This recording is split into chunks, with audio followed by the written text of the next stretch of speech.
y'all, Billy and William out here from Perma Pastures Farm. Okay, if anybody's watched, you realize that in the series of videos we did, we made this 18-day compost pile, and bam, is it looking good. All right, now when you think of compost, y'all, a lot of you might think that it's the stuff you typically see in the store where it's real fine and crumbly. That ain't legit. It's been strained, it's been done. This is compost. In fact, if I were to take a lot of this, put it on my hands, what's left on your hands is largely all that's compost, okay? So, in light of these times, we've been doing a series of videos, not offering any gloom and doom, but offering solutions, just like a number of others are out there doing as well. Well, we're going to show you, because a lot of people have asked, how we use this compost. Now, we've done a number of videos in the past. One of them was a long, what was it, like a 18? Yeah, every video was another flip in the compost stage. It was an 18-day hot compost with animal bedding, I think. There's a playlist like right over here. I should know that.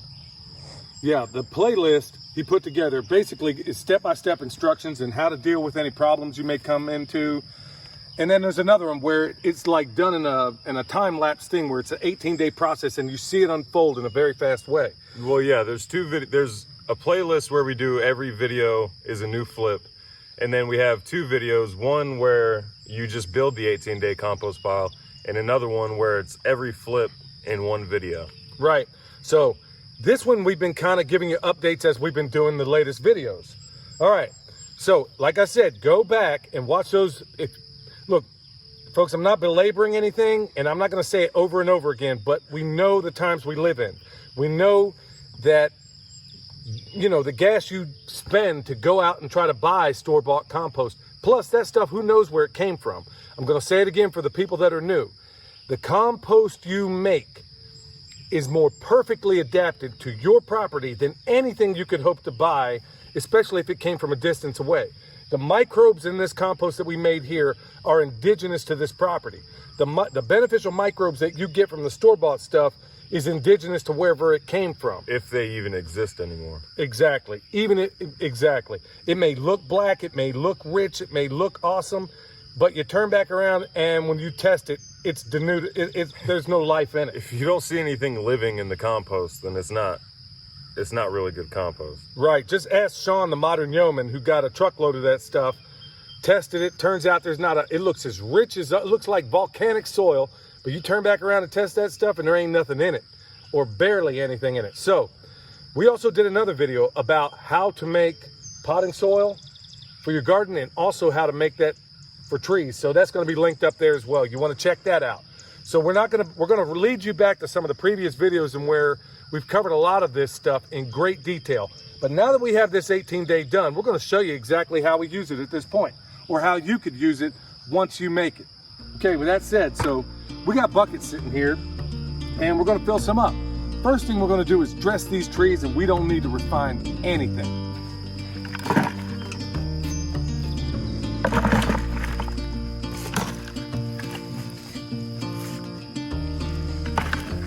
All right, so we got some buckets.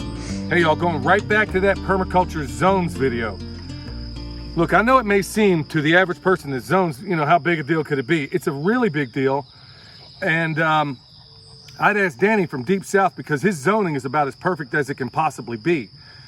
What makes you so efficient? And he told me that it's the zones, and he's right. And I've been saying this for years as well.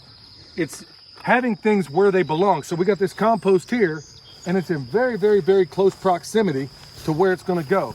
So just a matter of, I don't know, maybe 30, 40 steps, I'm taking it over to the area where I need it. Now, that's not always going to be the case, but it might. Hey, as we're going, check out this grass, y'all. Bam! It was all goldenrod this time last year. So yes, these methods work.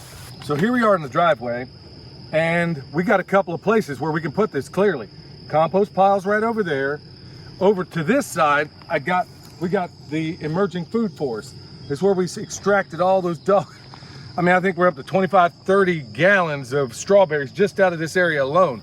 Now on this side is basically the orchard. There's a bunch going on here, y'all. So that side is a demonstration site. Pretty much all of this is a demonstration site. This is essentially the orchard on this side, but we just put it in, okay? So this is the area where I am going to put this stuff. Now, we're gonna pack a lot in this video. So, what I'm gonna do, we got a Red Gravenstein apple here, and it's up and coming. So I know a lot of people have a tendency to think that you gotta take your compost or whatever amendments you have, and you need to put them down in the soil. Look, you can do what you want. At the end of the day, I'm gonna tell you, never, ever, ever do that. Always put your amendments on top. You know why? Because that's exactly how nature does it, okay? So I'm replicating nature. And I want to give a shout out to, and everybody needs to check this guy out. If you have anything concerning trees, especially from a permaculture worldview, check out Stefan Subkowiak. You'll be glad you did. Also has a YouTube channel, extremely helpful.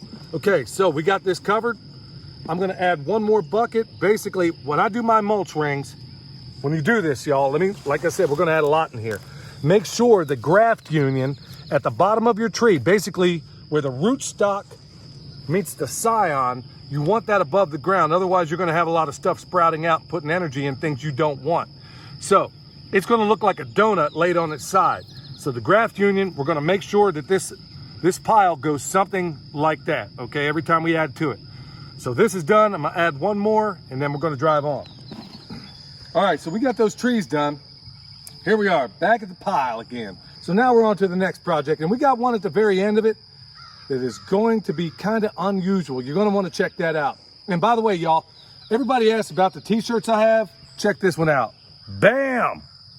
Look, they sent me a whole stack, special operations equipment. You wanna check them out, y'all.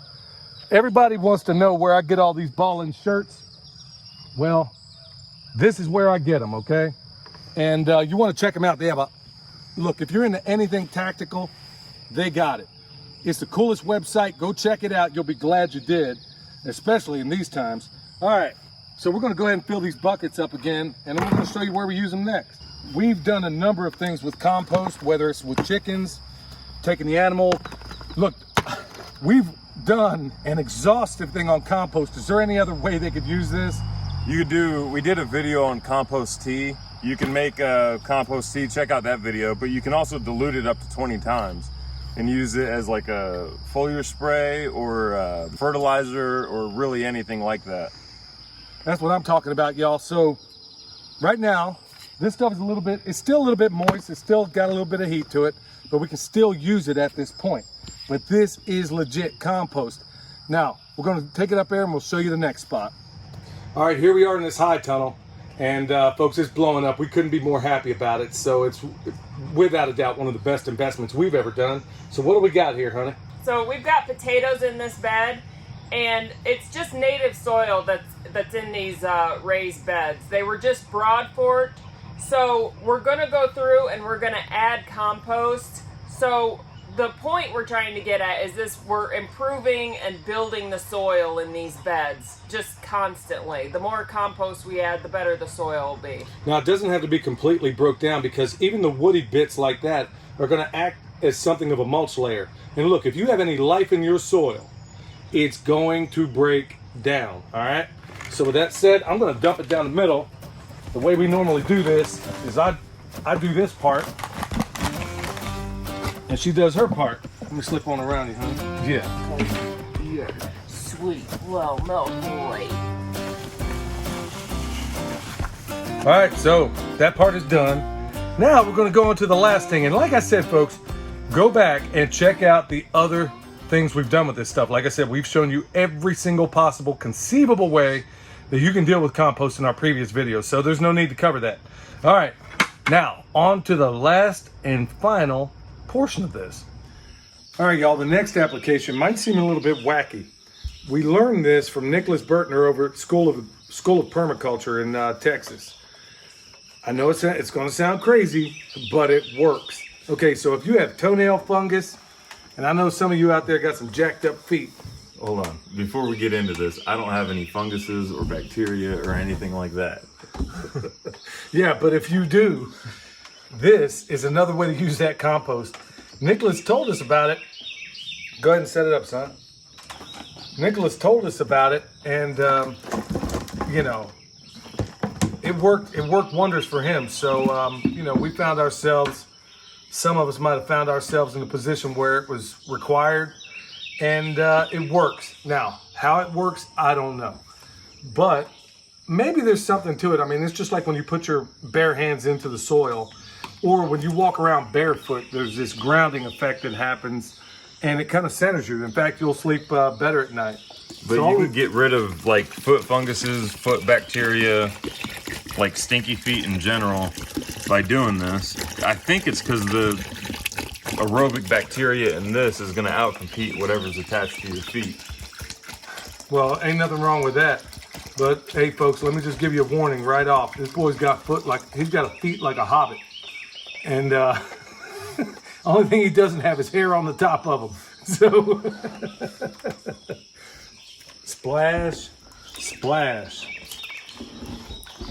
All right. So while he's in here working this out, y'all, just think about all the different, and there's the number of things you can do with compost are legion. It's not just in your garden. It's not just, you know, we think in these narrow bands, and we don't have to. But folks, it is of profound value that you try to find ways, especially in these times. I don't need to tell you what's going on with the fuel. I don't need to tell you what's going on with the availability of things out there. So we had better all think about ways to do things right here at the house. So while he's over here cooking out that bacteria or whatever's going on with your jacked up feet. Guys, this is demonstration purposes only. I don't have anything going on with my feet. All right, y'all. So remember, look, we're out of comfrey right now. It looks like we're probably going to be out for the season, I guess. Until like the end of summer, early fall. Yeah, so we're basically out of comfrey. Bone sauce, if you want it, we got it. We're going to have some comfrey products coming up very, very soon that you're going to want to stay tuned for. Now, you need a freeze dryer, any of those things. EMP shield. EMP shield, all that stuff. Chicken harvesting video. Yeah, all that's down below in the description box. So check it out, y'all. Those other composting videos will also be down there. Right, with all the other links we talked about. So, till next time, this is Billy and William from Perma Pastures Farm, where permaculture is my passion. We'll see you next time.